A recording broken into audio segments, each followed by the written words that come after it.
Paris Olympic மல்யுத்த போட்டியில் 50 kilo எடை பிரிவில் இறுதி சுற்றுக்கு வினேஷ் போகத் முன்னேறி இருந்தாங்க. அது இந்தியாவே பெரிய எதிர்பார்ப்பு இருந்துச்சு. அவங்க கண்டிப்பாக கோல்டு மெடல் அடிப்பாங்க அப்படின்ற எதிர்பார்ப்போட இந்திய மக்கள் அனைவரும் காத்திருந்தாங்க. ஆனால் அந்த சந்தோஷம் நீடிக்காமல் அவங்க 100 கிராம் எடை கூடுதலாக இருக்காங்க அப்படின்ற ஒரு காரணத்தை காமிச்சு அவங்கள தகுதி நீக்கம் செஞ்சுருக்காங்க ஒலிம்பிக் கமிட்டி. இதை எப்படி பார்க்குறீங்க மேம்? ஒலிம்பிக்கில் இதில் இருக்கக்கூடிய ரூல்ஸ் அண்ட் ரெகுலேஷன்ஸ், அந்த நார்ம்ஸ் பற்றி கொஞ்சம் சொல்லுங்கள் மேம். நேற்று மேட்ச் பார்த்துட்டு இருக்கும்போது அவங்க நாங்கள் கோல்டு வரும் ஒரு அப்படியே ரொம்ப சந்தோஷப்பட்டு இருந்துச்சு. நாங்கள் எல்லாம் ஜெம் பண்ணிட்டு இருந்துச்சு. அவ்வளோ த்ரில்லிங்காக இருந்துச்சு. இந்த இது பார்த்த உடனே நம்ம காலையில் ஆஃப்டர்நூன் தான் எனக்கு தெரிஞ்சு போச்சுது. அப்போ அது கேட்ட உடனே ரொம்ப மனசுக்குள்ளே எனக்கு ஏதோ மெடல் போய மாதிரி எனக்கு அவ்வளோ மனசுக்கு கஷ்டமாகி போச்சு.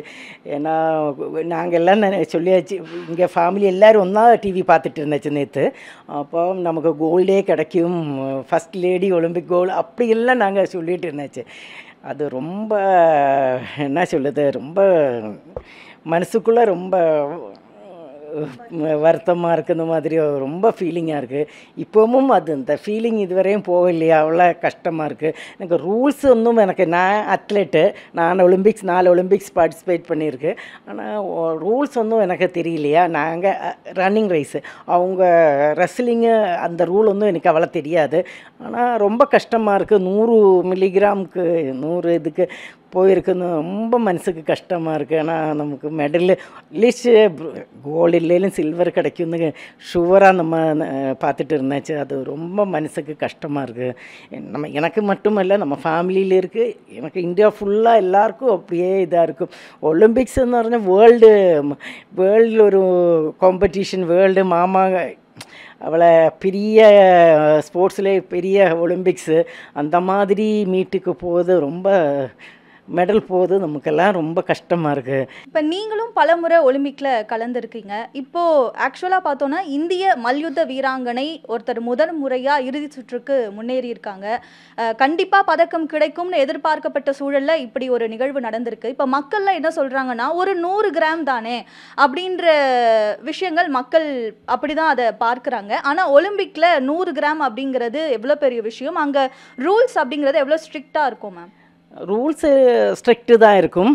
ஆனால் 100 கிராம் அது ரொம்ப, ஏன்னா நேற்று அவங்க பார்ட்டிசிபேட் பண்ணிட்டு ஒரே நாளில் எப்படி இது வந்ததுன்னு ரொம்ப மனசுக்கு கஷ்டமாக. அதான் இப்போ 2 நாள் அப்புறம் தான் ஜாஸ்தி ஆயிடுச்சாலும் பரவாயில்லையா, நமக்கு ஒரே நாள் இவளை ரைட்டு இந்த மாதிரி 100 கிராம் ஏறி இது ரொம்ப கஷ்டமாக இருக்குப்பா.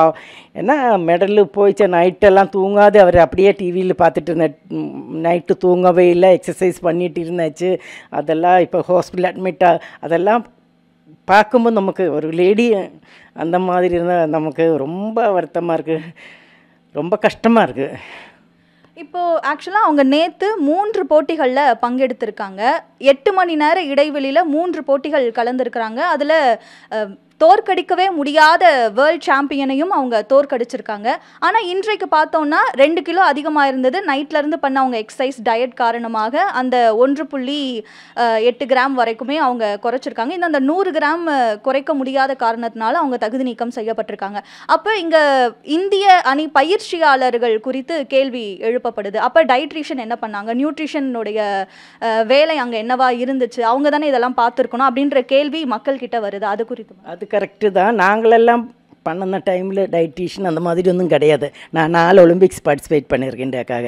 84, 88, 92, 96 4 ஒலிம்பிக்ஸ் போட்டி பார்ட்டிசிபேட் பண்ணியிருக்கேன். ஆனால் நமக்கு வந்து அந்த டைமில் டயட்டீஷியன் வந்து இப்போ அப்படி கிடையாது. எல்லா ஃபெசிலிட்டிஸு டயட்டீஷியன் இருக்குது, எல்லாமே இருக்குது. நல்ல கவர்மெண்ட் நல்ல என்கரேஜ்மெண்ட் கொடுக்குது. அந்த மாதிரி ஈவன் தமிழ்நாடு கவர்மெண்டில் எப்ரோடு போய் ட்ரைனிங் பண்ணதுக்கு பசங்களுக்கு அவ்வளோ பைசா கொடுக்குது. அந்த மாதிரி எல்லாம் பண்ணுது, நிறைய ஃபெசிலிட்டிஸ் கொடுக்குது. ஸ்டேட் கவர்மெண்டாலும் சென்ட்ரல் கவர்மெண்ட் அந்த மாதிரி எல்லாம் இருக்குது. ஆனால் டயட்டீஷியன் எல்லாம் அங்கே இருக்குது, எல்லாமே இருக்குது, எல்லா ஃபெசிலிட்டிஸ் இருக்குது. அது அவங்க என்ன பண்ணிகிட்டு இருக்கு அது தெரியலையா. அது யாரோட தப்பானாலும் அது நமக்கு மனசுக்கு, நமக்கு ஒரு மெடலும் போய மாதிரி, எனக்கே மெடல் போய மாதிரி என்ன மனசுக்கு உள்ள கஷ்டம். எனக்கு மட்டும் இல்லை, எல்லா ஸ்போர்ட்ஸ்மேனும் அப்படி இருக்கும். நான் ஒரு லேடி இதனால எனக்கு ரொம்ப மனசுக்கு கஷ்டம். பார்த்த உடனே அப்படியே ரொம்ப இதாகிடுச்சு, டென்ஷன் ஆகிடுச்சு நமக்கு.